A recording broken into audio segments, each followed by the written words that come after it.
Welcome to the Smart Business Revolution. Revolution. Revolution. Revolution. You want a revolution? You say you want a revolution? Revolution.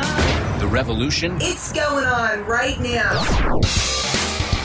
Welcome to The Revolution, the Smart Business Revolution podcast, where we ask today's most successful entrepreneurs to share the tools and strategies they use to build relationships and connections to grow their revenue. Now, your host for The Revolution, John Corcoran.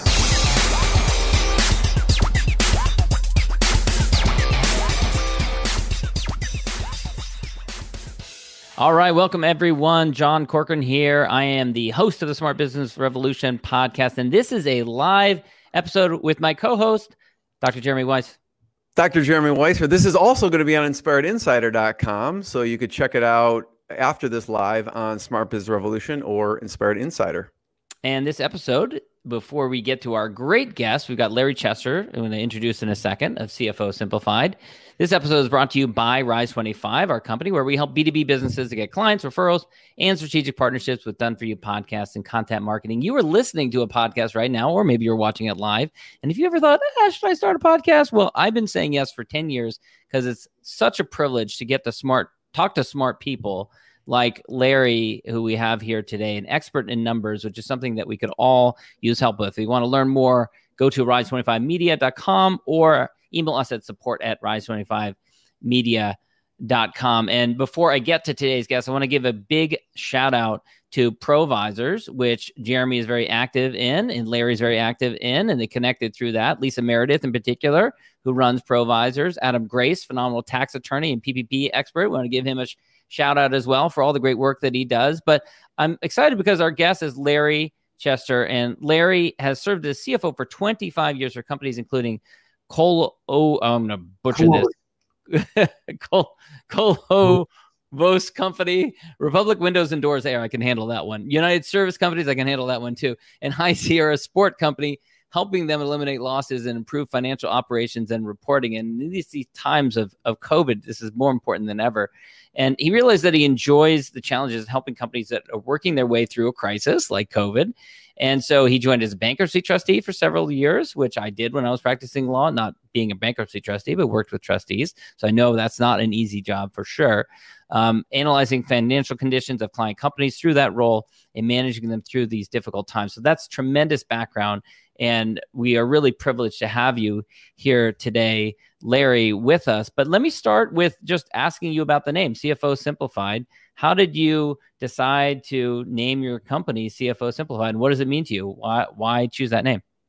Well, I think the interesting thing is that a lot of business owners become entrepreneurs because they are interested in either a passion for a product that they have or a customer base that they want to serve. Nobody ever starts a company because they got an MBA and they say, hey, I can read a financial statement. Let's start a company. So my comment is that what we want to do is help businesses really understand their financials. And so as a CFO, we make their financials simple, make it easier for them to understand so that they can make decisions today that affect profitability tomorrow. Larry, when clients come to you, what are they saying their biggest pain points are? Really, it's two things primarily. One is they don't have enough cash to operate their business, so they're cash constrained. And that's one of the things that a lot of companies are facing right now. And the second thing is that they're not getting the information they need to be able to make the hard decisions, to understand what their full costs are, to understand what their overhead costs are, to understand how much money they're wasting or spending on things that they shouldn't spend money on. And so it's a matter of getting prompt financial reporting and understanding what those financial reports are telling them. And that's one of those things that we do for our clients. What do you tell a company, they feel like maybe they're growing and they're making a gut feel on when they should hire people? What, you would probably tell them you need to base it also on the numbers, I imagine. What do you tell them to look at, or how do you help them come to that decision in more of a objective fashion instead of a gut feeling? That's a very difficult question because there are a lot of companies that have had grand views of where their company was growing, have followed that trend line going up like a hockey stick, and have spent money and bought facilities and hired staff far beyond what they need over the near future. Mm-hmm. But I think it's important to hire people and to put facilities in place based on a need for scalability. And the issue is that you really want to try to be scalable at least 3 months before you actually have that need. Because if you wait until you really have the need, what you're going to do is you're going to be scrambling and not be able to service the clients that you have. But as you make those plans and as you implement those, you really need to be prudent in terms of the steps that you take to be able to put those in place. You don't want to suddenly hire all the staff that you're going to need for next year based on what your sales are going to be in your projections all today. You want to hire a couple people this month, a couple people in 2 months, and stage it going forward so that you have control over that and you're not really taking huge risks at it. So interesting that you have a background as a bankruptcy trustee. For those who don't know what that role is, what you do, can you explain that? Yes, well, a bankruptcy trustee works for the U.S. trustee in managing companies that have declared bankruptcy and managing those companies and putting a plan together with them to either help them work out of bankruptcy or to liquidate their assets.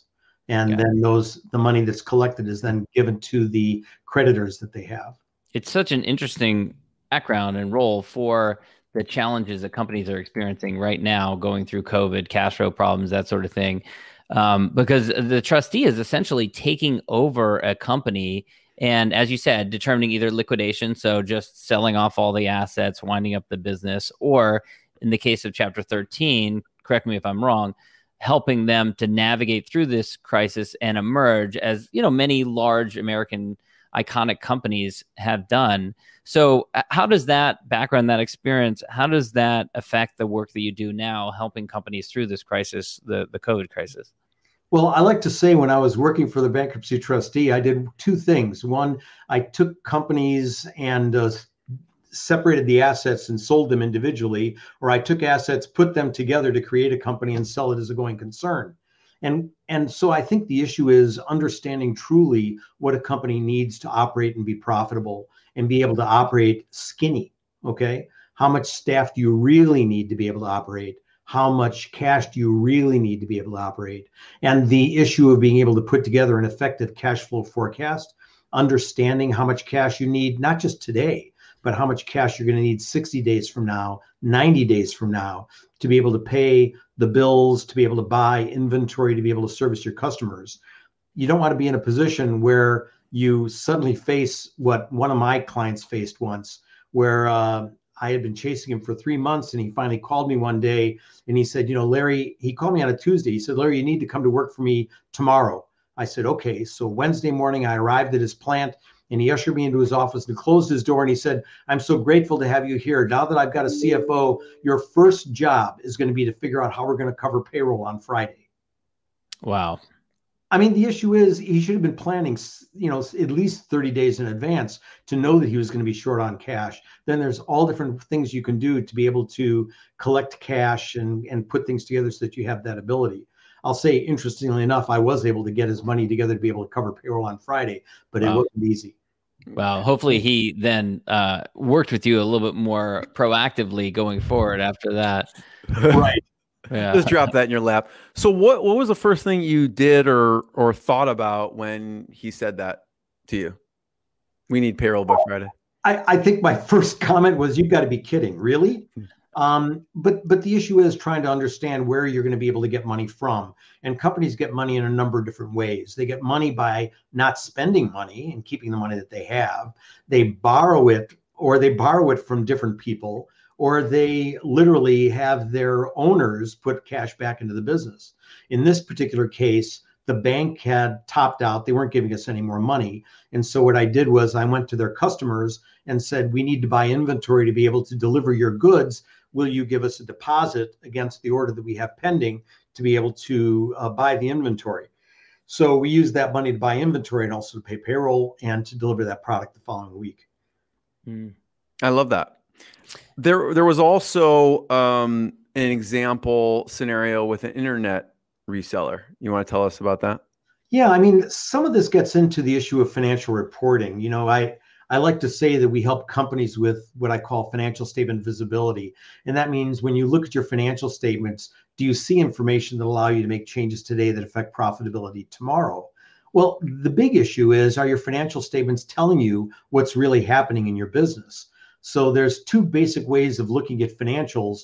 One is on a cash basis, the other is on an accrual basis. And the issue is that on a cash basis, it's based on how money comes in and out of the business. And a lot of companies work with taxes, paying their taxes on a cash basis. But that's not a good way of running your company financially. Because if you're collecting money today and you don't pay any bills, then you've got a huge profit. If you pay your bills today, but you don't have anybody coming in, well, then you've got a huge loss. So this company was an internet reseller. They were getting their money from credit card sales, and so all their cash was coming in within 48 hours, and they were paying their bills on a net 60-day basis. So the money that they collected today, they weren't going to have to pay for the inventory for 60 days. So they had months where they made huge amounts of money and months where they had huge losses. They had absolutely no idea what their profitability was. So in that case, was it as simple as switching over to accrual and that solved the problem? Were there other things that you needed to do in order for them to be able to monitor their cash flow situation better? Well, the issue really was, as you said, to move over to an accrual basis that they understood what their profitability was. The problem was that uncovered a lot of things. For instance, they weren't profitable. So that meant that we need to look at their cost structure and their pricing structure and figure out how they were determining what their selling prices were so that they could then sell them at a price that would allow them to make money on the product they were selling.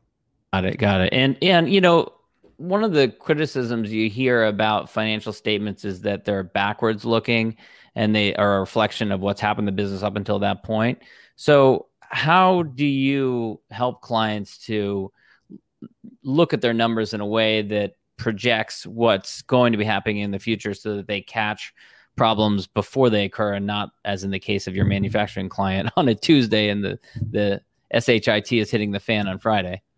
Well, you know, there's that old commercial where they talk about investing in the stock market, and they say past performance is no predictor of future results. Well, the reality is that if you don't change what you've been doing in the past, you will get the same results in the future. So if you've been losing money and you don't make changes to your business, you're going to face the same problems going forward. But what you need to do is take a look at your financial statements in a manner that allow you to see from a granular basis the detail of what's happening behind the scenes. So there are many tools that you can use to take a look at that. We like to take a look at trend analysis and ratios to be able to understand how the business is operating. So if you're taking a look at a trend analysis and take a look at your profitability, for instance, on a particular product line, and you see that it's been slowly decreasing over a period of months, well, I can guarantee you that next month it's not going to suddenly peak and get better. But the other thing is taking a look at cash flow forecasts are an important way of understanding how your business is functioning and how much cash you're going to have. You can predict how much money you're going to spend going down the road because you have control over that. And you have a historical experience with the customers that you have to know when they're going to be paying their bills. And if you match those two things up, you can get a pretty good understanding of how much cash you can expect to have over the next few weeks, over the next few months. But you need to take the time to be able to sit down and do that kind of report and that kind of an analysis. And that's, I think, one place where a CFO comes in, because that's something that we do on a regular basis for our clients. You were mentioning, Larry, about cash flow, and then I love how you solve that issue, which is let's ask our customers to actually pay for the goods that they should be paying for or will pay for in the future. I'm wondering, what are the big mistakes maybe you have seen manufacturers make? And also, not only that, but you know, what type of billing is there a best practice of, you know, because I know there's like a net 30 or 60, or, you know, all the manufacturers probably have different policies as far as how they bill. And I imagine you come in and maybe help them clean that up. So I'm wondering, what are your, you know, the mistakes you see them making? And then we could talk about best practices. No, Jeremy, that's a really good question. And I think the issue is that for manufacturing companies, there are two things that we really see that are issues. One is quality control and damaged goods. In other words, things that you're not able to sell because the manufacturing process has has destroyed product or not produced product that's acceptable for sale. Another thing is really understanding inventory and knowing what your inventory turns are. I love it when somebody says, well, we really don't have any cash to operate because they've been spending all their money buying inventory and putting it on the shelf in anticipation of sales. Well, that's all great, but why do you have $750,000 worth of inventory on the shelf if you're only selling $250,000 worth of inventory on a monthly basis? I mean, that's just taking $500,000 and putting it under your mattress and saying, I'm never going to use this, never be able to use it. So that's really something is control of inventory and understanding what your actual manufacturing costs are. So one of the things that happens is companies take a look at their overhead costs, and sometimes they put that on the side and say, well, we don't need to worry about that because that's an overhead expense. But really, it's part of what your ongoing expenses are in manufacturing too. So being able to properly allocate that is an important thing. I imagine that's tough in the CPG industry too. And it's even if someone grows a lot, right? Because if they have a spike in sales and they're like, well, we got to produce what we sell. And then next month they sell even more and they got to produce, they have to keep up with that. Right. That's one of those interesting problems is that companies that have drops and decreases in sales generally end up being short on cash. But there's nothing that will shrink cash availability in a company more than exponential growth. Right. Because it's part of that cash cycle and the cash gap. And the situation is that you're paying for your raw product and producing your inventory long before you collect the money from the people that you're invoicing. So being able to have working capital and being able to have the cash that you need to be able to do that production is a problem that I think entrepreneurs don't really think they're going to face. They figure, well, if my sales are going through the roof, I'm going to be absolutely golden. Well, no, not necessarily. You can still be short cash. Yeah. It's a balancing act, It really is a balancing act. No question about it. I'm wondering just in general, because you come in, you've seen everything under the sun over the past couple decades, right? What are the biggest mistakes, some of the biggest mistakes that stick out to you that the companies have been making or make when you come in? I think the biggest mistakes fall around not understanding what your true costs of manufacturing or your true costs of production are. We were talking about inventory before, and I was talking to a restaurateur who we were working with. And he said, the thing that you don't understand is as a restaurateur, he said, my inventory disappears in 48 hours. If I don't get rid of it, if I don't sell it within 2 days, it's rotten. I've got to throw it away. And I told him that we work with service companies whose inventory is even more tenuous than that because their inventory are the hours that their staff has to work with their clients. So their inventory is not just perishable. Disappears by the minute. It's volatile. Right. So if somebody didn't do any productive work for this hour, it's literally inventory lost. So understanding what your costs are and really truly understanding what you need to sell it for to be able to make money on it. That's really a big issue for any company. I want to ask you, you mentioned in a manufacturing, you gave the example a moment ago about a manufacturing example where they have a lot of extra supply inventory on the shelf. What about in the professional services realm? Is there an analog or comparison to ways in which professional services firms do something similar where they have excess costs on the front end that they need to manage better? Well, there's a couple of things. One is when you get into software development, the question is how many programmers do you need to produce a particular piece of software? And there is a tendency to just load yourself up with a lot of programmers because first of all, they're so hard to find. And second of all, there's a big skill differential from one person to another and very specific in one particular area of programming. But the other side of it is if you're providing professional services to people, the issue is how many people do you really need to be able to service that stream of business that you have coming in?